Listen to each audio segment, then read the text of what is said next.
Prime Minister Starmer, you've been terrific in our discussions. You're a very tough negotiator, however. I'm not sure I like that, but that's okay.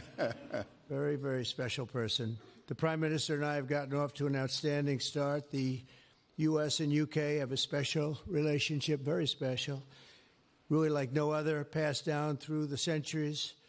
And we're going to keep it that way. We're going to keep it very strong as it is. Very importantly, I was just notified by letter from King Charles that he's extended through the Prime Minister a historic second state visit to the United Kingdom.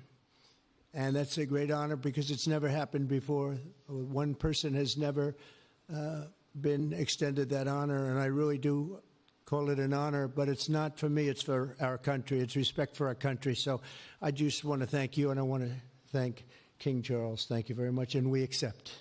I don't know if the media is going to follow us. I have a feeling they might. Okay, thank you very much. Appreciate it. I'm pleased to say that the bust of one of the Prime Minister's greatest predecessors, Winston Churchill, is now back in the rightful place in the Oval Office, and we're very proud of it.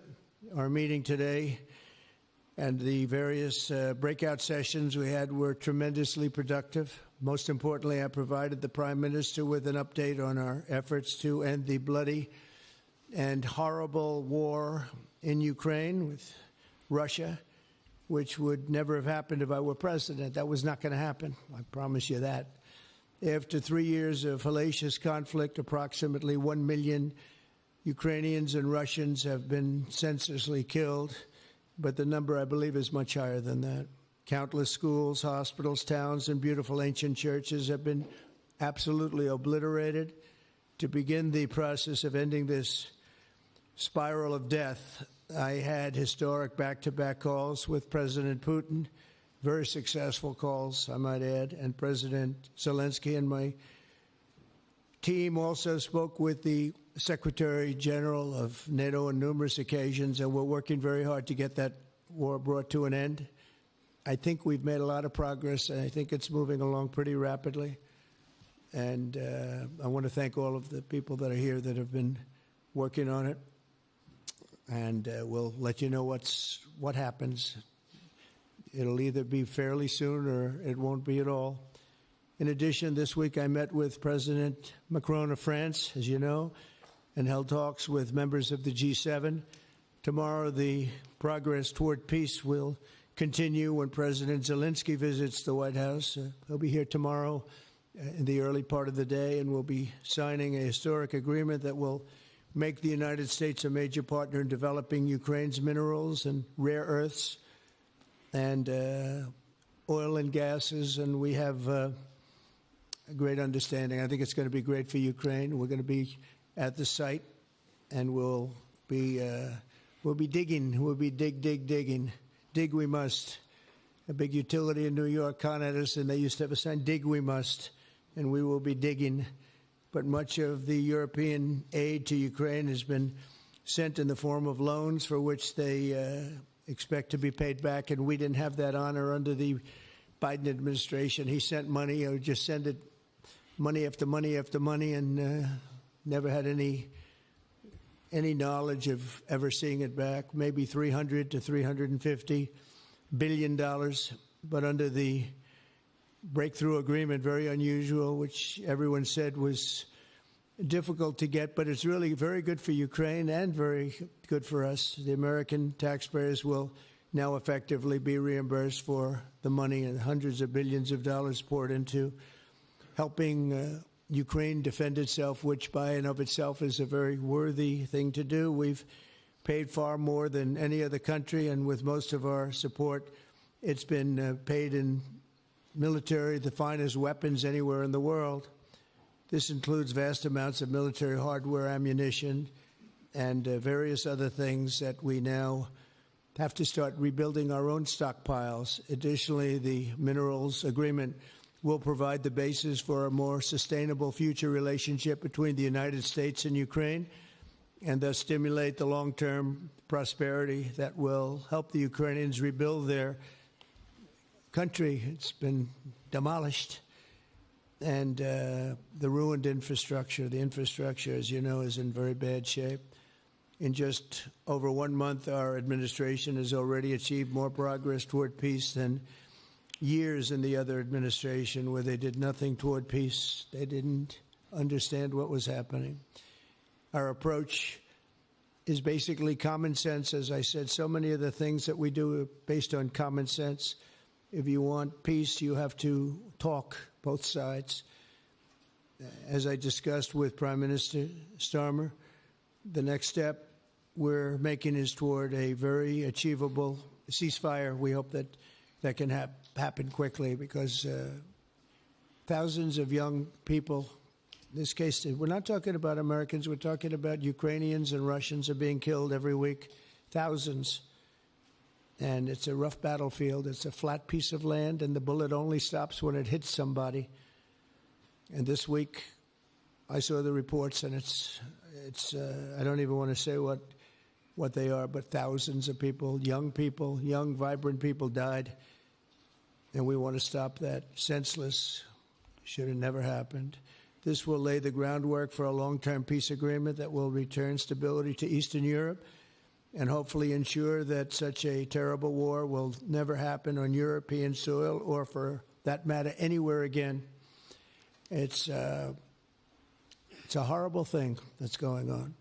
The disaster in Ukraine shows exactly why it's so important for the United Kingdom and other NATO partners to make large investments in their defense capabilities. In many cases, 4% or 5% of GDP would be appropriate. I know that they're raising it. I just read an article, a great article, about the work you're doing in the UK as to the military. You're raising it quite a bit, which is a great thing to do for your country. It's a great thing to do. It's sad that we need that, but probably need that. So congratulations on that. I know you got it through. After years of chronic underfunding, there's an urgent need to catch up for some countries. And I want to thank the Prime Minister once again for traveling here today. Working together, I believe that we'll once again demonstrate the power of our country's unique friendship. This is indeed a unique friendship. It's been many years, and I think it's only gotten stronger, and we will make sure that it stays that way. We're going to have a great trade agreement. One way or the other, we're going to end up with a very good trade agreement for both countries, and we're working on that as we speak. I think we'll have the confines. I think we'll have something maybe even in terms of possibilities agreed to very shortly. JD's working on it, Vice President, and Scott, and I'm just looking at this all from Mike. You're going to work on it. Everyone's going to work on it. We'll see if we can do something pretty quickly, but we're going to make some great trade agreements with the UK and with the Prime Minister, and it'll happen very quickly. So I just want to thank you again, and please thank King Charles for the invite, and I look forward to you giving our acceptance on behalf of the United States of America. Thank you very much, sir.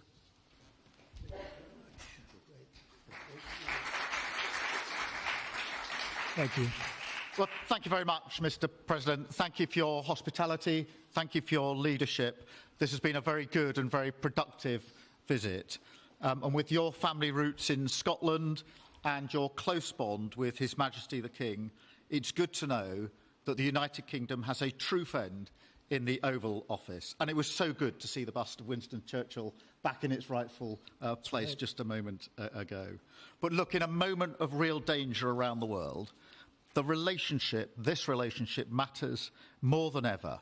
We remain each other's first partner in defence, ready to come to the other's aid, to counter threats wherever and whenever they may arise. No two militaries are more intertwined than ours. No two countries have done more together to keep people safe. And in a few weeks, we mark VE Day, the 80th anniversary of victory in Europe. Britain and America fought side by side to make that happen. One of the greatest moments in our history. We stand side by side still today, and we're focused now on bringing an enduring end to the barbaric war in Ukraine. Mr. President, I welcome your deep and personal commitment to bring peace and to stop the killing. You've created a moment of tremendous opportunity to reach a historic peace deal, a deal that I think would be celebrated in Ukraine and around the world. That is the prize. But we have to get it right. There's a famous slogan in the United Kingdom from after the Second World War. That is that we have to win the peace. And that's what we must do now. Because it can't be peace that rewards the aggressor or that gives encouragement to regimes like Iran. We agree history must be on the side of the peacemaker, not the invader. So the stakes, they couldn't be higher. And we're determined to work together to deliver a good deal. We've discussed a plan today to reach a peace that is tough and fair, that Ukraine will help shape, that's backed by strength, to stop Putin coming back for more. I'm working closely with other European leaders on this, and I'm clear that the UK is ready to put boots on the ground and planes in the air to support a deal, working together with our allies, because that is the only way that peace will last.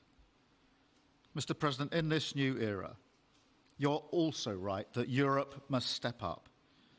And let me tell you now, I see the growing threats we face, and so the UK is all in.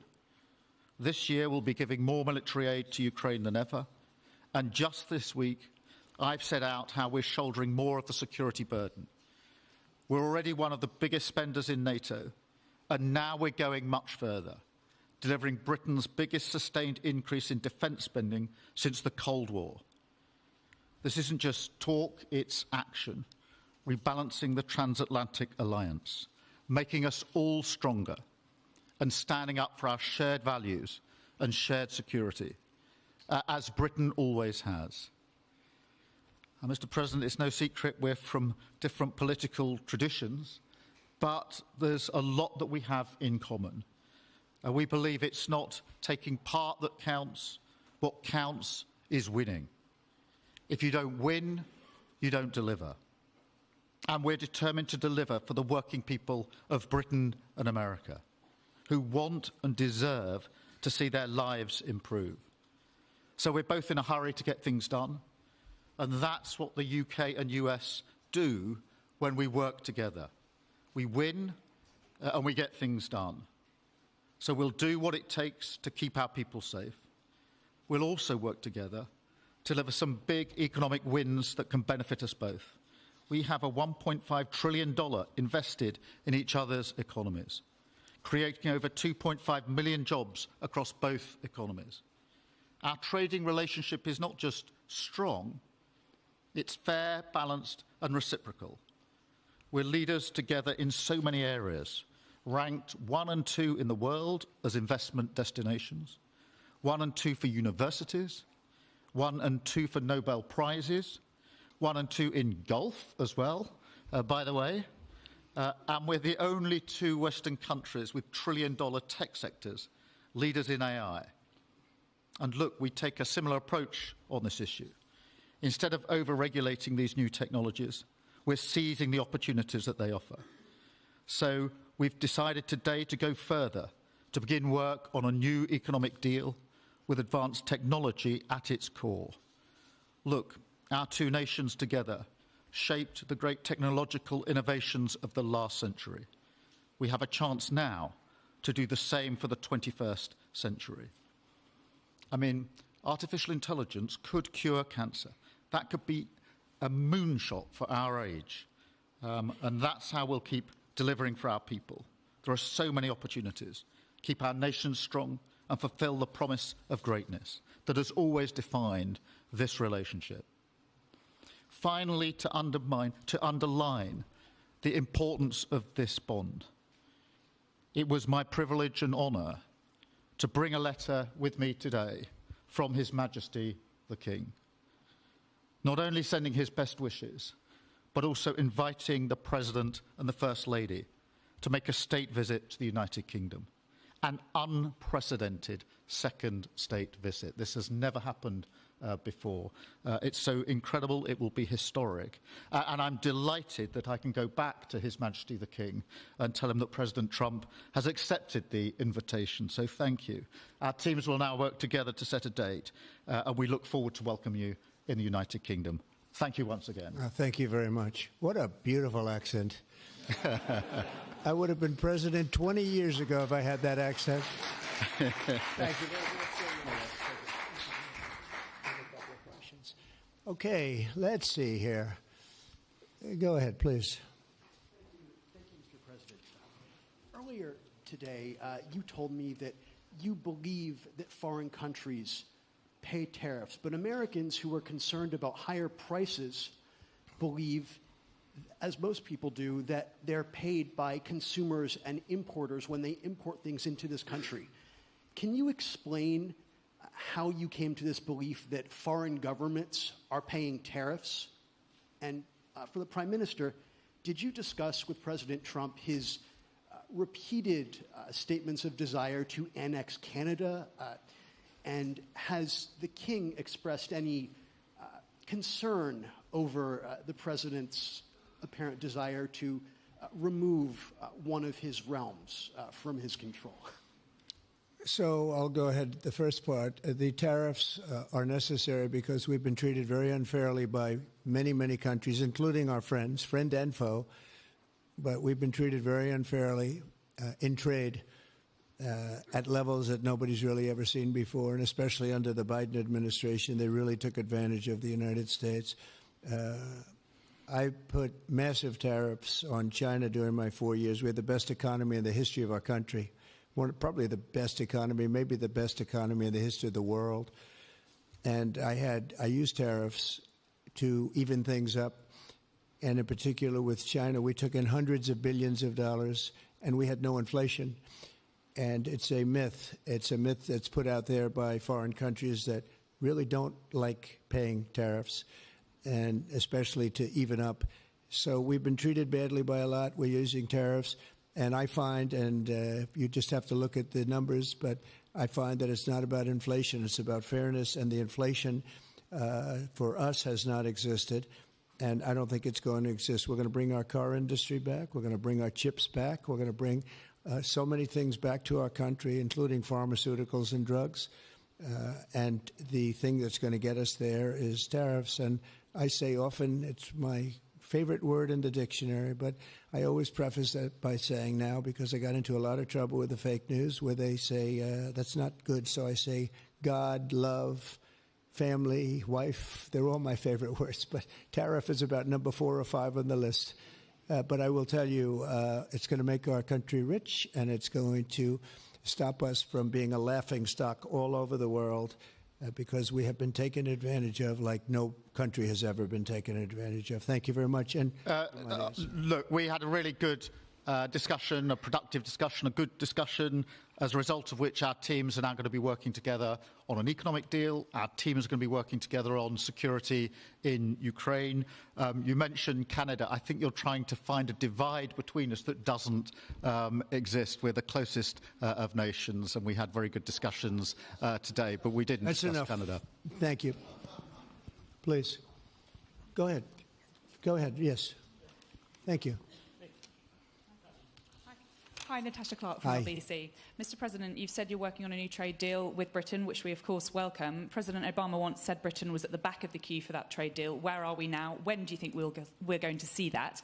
And, Prime Minister, the BBC has today admitted serious flaws over the recent Gaza coverage, suggestions of payments made to people linked to Hamas. Does the BBC still have your trust? Thank you.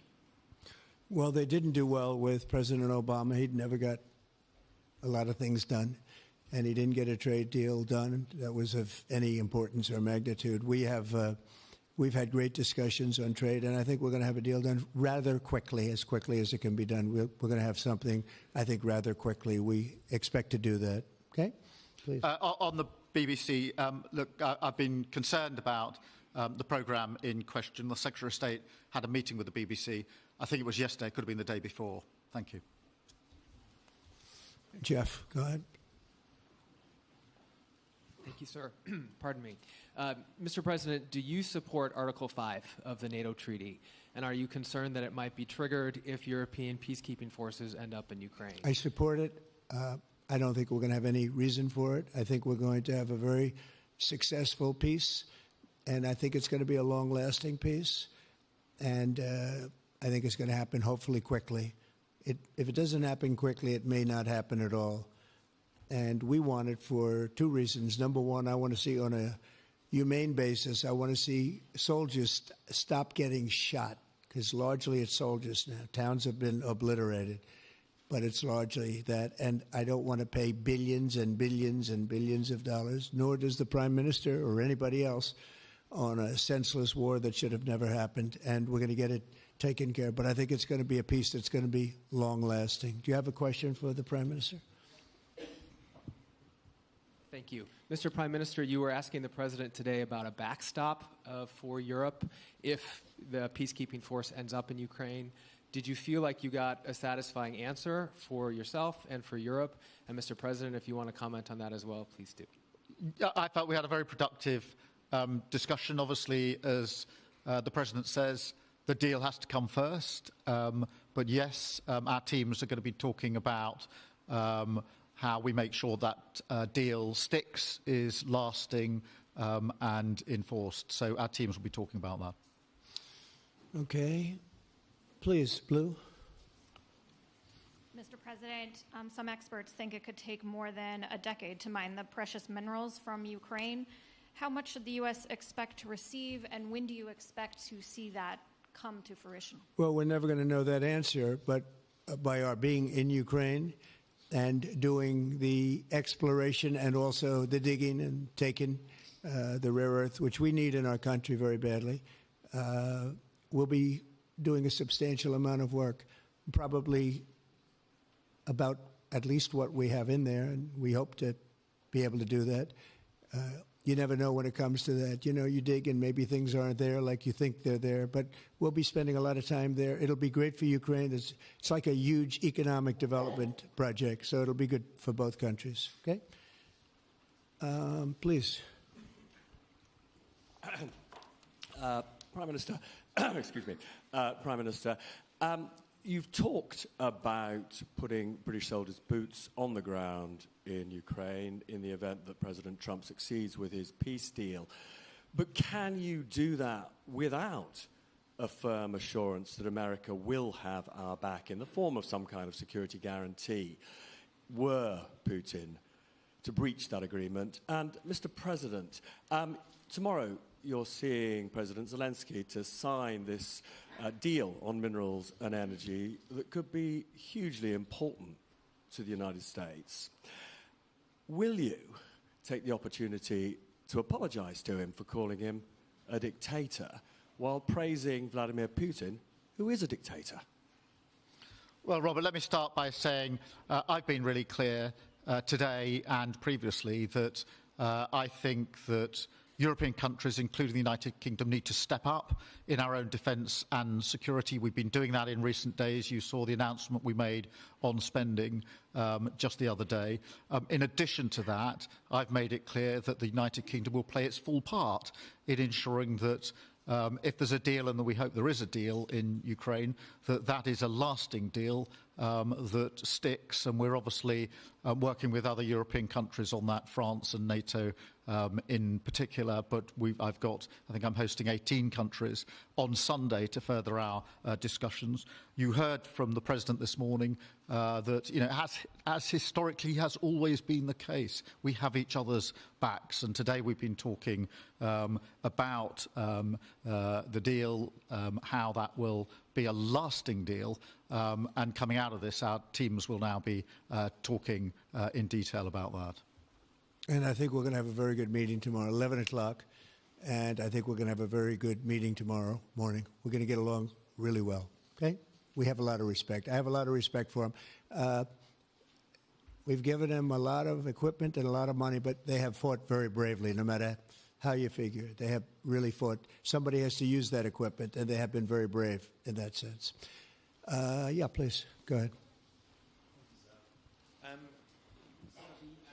Ceasefire deal is nearing an end this Saturday, and there's been some worry that phase 2 might never get there. Do you believe that phase 2 of the ceasefire in Gaza will come to fruition? And have you spoken to Netanyahu about it? And for the Prime Minister, this peacekeeping deal has been pushed forward by the UK and France as well. Have you been in discussions with any other European countries to join this initiative? And are you expecting Commonwealth countries to also join the effort? Thank you. So we're working very hard in the Middle East and Gaza and all of the problems, and it's been going on for years and years and centuries and centuries. It's a tough neighborhood, but it could be a very beautiful neighborhood, and I think we're going to come up with some pretty good solutions. But phase 1 is almost complete. We've had some people that have been very seriously injured, very seriously hurt, both physically and mentally. They've come out of there very, very, and some of them in very, very bad shape. It's shocking. Many young people aren't in bad shape. Young people are strong, healthy. They don't die. People have come out dead, young people and old people. It's a rough situation, but I think we're going to make it much better, and I think that we've had a huge impact on that since we've been in just the 4 weeks. I think we've had a huge impact on Gaza, the Middle East, and we have some pretty good talks going on concerning lots of other people that are going to make it better. So we'll see what happens. Nobody really knows, but we'll see what happens. But I think we've had a very positive impact. Prime Minister? Yeah, on the question of the European countries, yes, I've spoken to a number of countries, particularly in the last few weeks. We had a meeting in Paris last week. I've got a meeting on Sunday with 18 countries to further our discussions.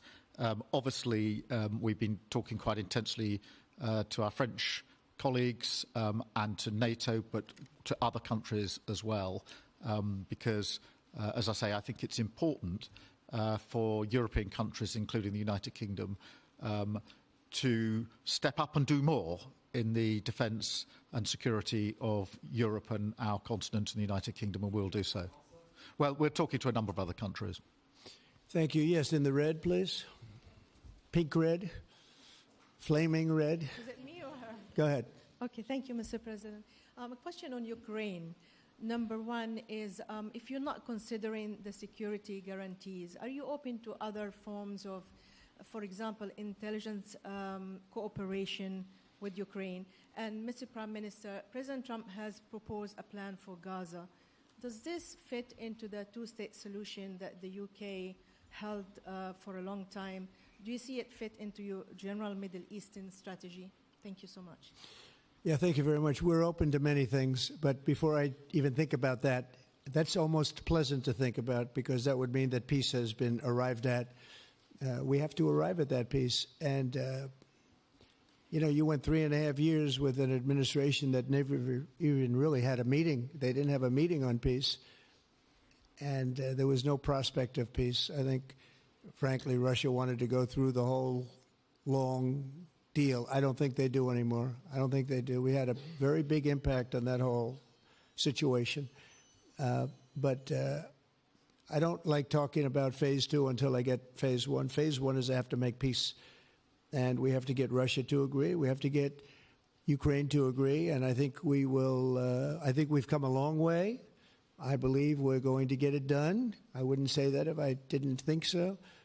And I think it will be very important, very historic, and we're going to save a lot of lives. On the question of Gaza, the last few weeks of the ceasefire have been very impactful. And for me, there are two images that I remember more than any other. The first is Emily Damari, who is British, being reunited with her mother. You may remember she had her fingers missing after what she endured. That was an incredible moment. I'd spent a lot of time with her mother whilst she was held captive, and her mother went through absolute torture. The other image was thousands of Palestinians marching through rubble, trying to return to their communities and their homes. So we have to do everything we can to ensure that the ceasefire continues, so that more hostages can be returned, so that aid can be brought in that's desperately needed. We need to allow Palestinians to return and to rebuild their lives, and we must all support them in doing that. And yes, I believe that the two-state solution is ultimately the only way for a lasting peace in the region. And think of that. She came home with her fingers and part of her hand blown off. That's terrible. How bad does it get? And we had others that came home in much worse shape than that. Yeah. It's a terrible situation. Please, yes. Thank you. Mr. President, did our Prime Minister persuade you not to put tariffs on the UK? And if I may, Prime Minister, do you think that Vladimir Putin is a man who will keep his word? Thanks. He tried. He was working hard, I'll tell you that. He earned whatever the hell they pay him over there. But he tried. I think there's a very good chance that in the case of these two great friendly countries, I think we could very well end up with a real trade deal where the tariffs wouldn't be necessary. We'll see. But he earned whatever they pay him. He earned today. He was working hard at lunch, and I'm very receptive to it. I think in all fairness, in all seriousness, I think we have a very good chance at arriving at a very good deal. JD and Scott and Howard, all the people are working on it, and I think we have a good chance at arriving at a deal that could be terrific, really terrific for both countries. Okay? Thank you. On the second part of the question, I think my views on Putin are pretty well rehearsed and pretty well known. My concern is that if there's a deal, and I hope there is a deal, that it must be a lasting deal, that it's not a temporary measure. And that is why I think it's really important that Putin knows that this deal, a historic deal, which I very much hope comes about, is there, and it's a lasting deal, and that we're able to deal with any inclination he has to go again or go further. I think we'll have two deals. I think we'll have a deal on ending the war, and I think we're going to end up with a great trade deal with you. And it's an honor to be with you, and I want to thank everybody very much. Thank you very much. Thank you. Thank you very much. Thank you.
Keir,